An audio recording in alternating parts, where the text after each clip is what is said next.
It-templi għamel tul tmiem il-ġimgħa ma qatax qalb il-Kumitat tal-Festa tal-Birgu li kompla bil-pjanijiet biex tittella wirja mill-isbaħ barmar qadim tal-festa.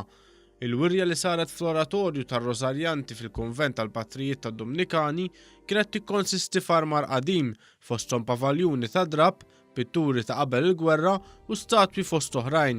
Jispikkaw f'din il-wirja kien hemm l-eqdem pavaljuni ta' drab li żżanżnu f'Malta kollha f'festa. Is-Sur Alfred De Battista, kaxxier tal-festi esterni, saħaq dwar l-importanza tal-istorja ta' dawn il-pavaljuni. Warajja għaw pavaljuni ta' 1934 l-ewwel pavaljuni li żżanżnu f'Malta ta' drab fejn dak iż-żmien il-pavaljuni kienu jsiru tal-karti jew tal-kartun.